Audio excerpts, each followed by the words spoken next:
Grayson, did you know that that was a career high when you made the last one? Yeah, I did. Okay. I knew I was at 8. Kind of thought I was done for the night. Then when Coach put me in, I was lucky to get that swing from Brad, open corner 3. So when I got that one, I shot it like knowing like if this goes in, this is 9. Did you know that that tied a franchise high? I didn't know that, no. What was did you feel it early that it could be one of those nights for you? Well, I know how like Miami's a really good team defensive. Like they have a really good team defensive scheme. They force you to play with the pass. They're gonna crowd. They're gonna make you make decisions in the crowd. They're gonna make you give the ball up early, and then they do a good job of getting out late. So I knew that going into the game, and I got 2 good ones early where I'm 1 pass away from Book and I think Brad on the second one. And they draw 2-3 guys and kick it out, and so I got 2 good ones early to go in, and from that point it's kind of are they going to adjust and get out of their gaps and let Brad, Book drive, get into the paint, or are they going to keep trying to show and get out for late contests? So they mixed it up. They did a little bit of both, but I was still able to get some of those 1 pass away shots and take advantage of that. What did you think of Drew taking that 3 after you? I feel like Drew's got a good percentage from 3 this year. It's not on many, but it's got to be like 2 for 3, 2 for 4, something like that. I thought it was going in when he shot it. Have you ever been in, I guess the number probably has never been this high because we're just in that era in the NBA right now, but just getting up more than 10 every single night, is that a shift in mentality that you kind of have to play that way? Because I'm sure that's probably more than you're used to. Yeah, it's fun as a shooter to shoot that many threes, but it is a lot. Like tonight, this one, and the Dallas game, Christmas night, like it feels like you're getting up a lot of shots. But when you play teams that are going to plug and help and force our main playmakers, Book, Brad, Kev, whoever it is, to make the extra pass, then that's how you have to beat them. And I think as a team, we want to get up more threes. Tonight, 35 as a group is pretty good. So however I can help. If I can be 14 of those, that's cool. But a lot of it just comes from we have such an unselfish group, and I don't get up 14 threes if Book and Brad aren't making the extra pass all night long and sticking with it and not getting frustrated that they're not able to drive. So I'm really grateful to play with guys like that. There were fans shouting for you to shoot whenever you got it, but when they pushed you off the line, you were still driving. How do you kind of stick with that mentality, not with the record necessarily, but with the way you were shooting the ball, just still sticking with the downhill mentality when it's there? Yeah, I try to make the same read, whether the previous shot has gone in or not. You kind of know that after hitting a few, they're going to close out a little harder, and they were leaving their feet early to try to contest and run me off the line. So I knew I needed to get downhill, get into the paint. I missed a few at the rim I would have liked to have back and finish, and a few passes I had turned over getting into the paint I would have liked to have back. But being in that spot especially against a team like that tries to shift, take away the 3, and make you drive into their help defense, to be able to do both is a big help for our offense. Coach said this might have been the best you guys have executed defensively all year. You were part of that big battle inside. They love those post entries. You guys were really good at preventing them. Just what did you see from the execution standpoint on that end? Really starting on the ball, we did a great job in our pick and roll coverages, sending guys the right way, knowing the bigs did a great job being up on Duncan and Tyler and trying to take away that pocket 3 or pocket shot that they have, and also getting back to Bam, who's a really good roller, really good in the half roll, taking those mid-range shots. The weak side was pulled over. When they had different lineups in, we did a good job switching in front of the post. They're one of the few teams that'll flash and do a high-low action. You don't see that a lot. But we did a great job fighting and making that pass tough so that they couldn't just pick us apart with that. So it was across the board, all coverages, switching. We didn't really have to do many adjustments because we came into the game and executed it right. At what point did you feel like you had it tonight? I'm sure every night feels different as a shooter such as yourself, but when did you feel like, oh, this might be my night where I'm feeling it and catching fire?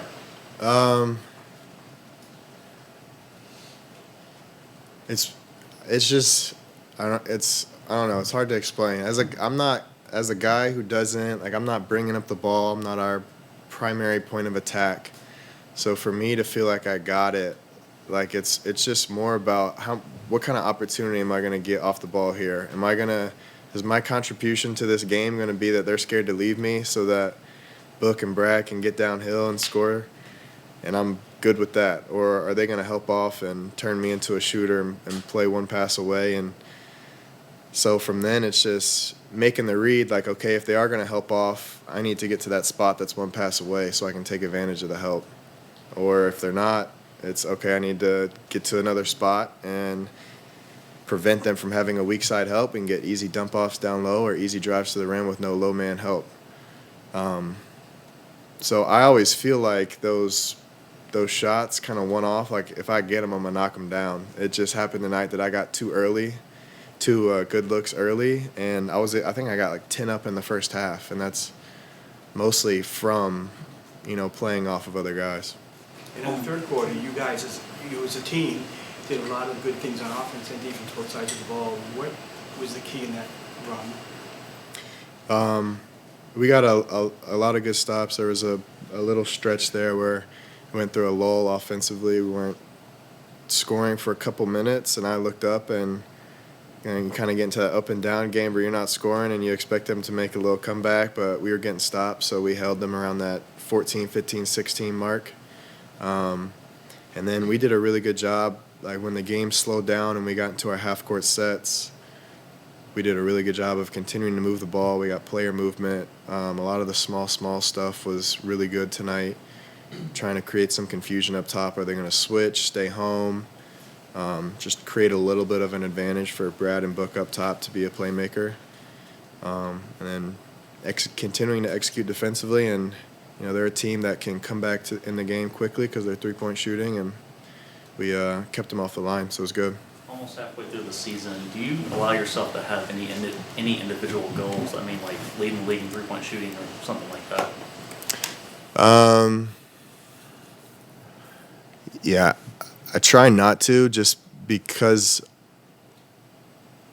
I try to think about where I'm helping the team, and like I said, some nights it's not going to be a lot of threes, but I know if I sprint to the corner, someone's getting an open shot right down the middle of the lane because the guy's not going to leave me.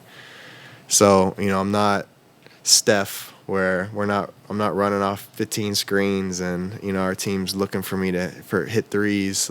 We have a bunch of playmakers and a bunch of really good basketball players that are complete scorers and passers. And to be out there with those guys, some nights it's going to be me taking 14 threes. Some nights I'm going to take 2 and I might get 5 or 6 assists just dishing. So my goals are just to be an efficient player, an efficient scorer next to these guys, and each game try to contribute in whatever little way will help the team. Out of all the players that have taken as many threes as you have, you're now first in percentage. It's pretty good, efficient. I'll take that. Eubanks is 3 for 3 though. Well, Drew's got me beat though. Well, the Suns have seen their fair share of injuries, unfortunately, but yet, even with or without the big three, you still perform at a high rate. Can you explain what's the adjustment like playing with or without, Kevin Durant, Bradley Beal, and Devin Booker on the floor? Or is there any adjustment at all to your game? Yeah, our offense is slightly different based on who we have in there. We have different lineups. If all 3 are healthy most of the time, we got 2 of them on the court at almost all times. Tonight there were some lineups where it's Brad's just out there, and I had to handle the ball a little bit more and bring the ball up and get us into actions and try to get him open. Run lineups with Book being the point, and I'm involved in a lot of the actions up top, being small, and then Kev being such a post-up threat and a matchup threat. A lot of the time I'm being a screener, trying to force switches of my guy into him. So it's slightly different stuff, but it all comes down to the same thing, and it's just, having 5 guys out there that are screeners, rollers, poppers, playmakers. Just it helps a lot offensively when you got Gav out there. But, I mean, we're continuing to figure it out, and I think that having everyone healthy, the times that we've had everyone healthy, like, offensively, we've looked great. Like, it doesn't look like a team that's struggling for guys to find their shots. Like, we're moving the ball around so well. How do you explain that you guys have not consistently played full 48-minute games this season? Tonight was one of the few where you looked like you were intense and out there for the entire game. Yeah, I mean, we've had a lot of nights where we come out flat to start the third quarter. So it's an emphasis at halftime. Guys are talking about, especially when we come in with a big double-digit lead into half, like we got to start this third quarter off right and expand the lead here. And then into the fourth, like I know early in the season we've had some bad fourth quarters. We gave up big leads. So in the fourth, it comes down to when the game slows down and you get down to under 5 minutes, and you slow the game down a little bit. Can we execute in the half court and take care of the ball, not turn it over, not give them easy ones? And if we have any lulls offensively, can our defense keep us in the game? And we did all that tonight. So it was a good 48 full game win that I think we're all happy about. Yeah, the other night it was the first quarter against the Clippers. Yeah. Thanks, Ray. Thank you. Thank Yep. you.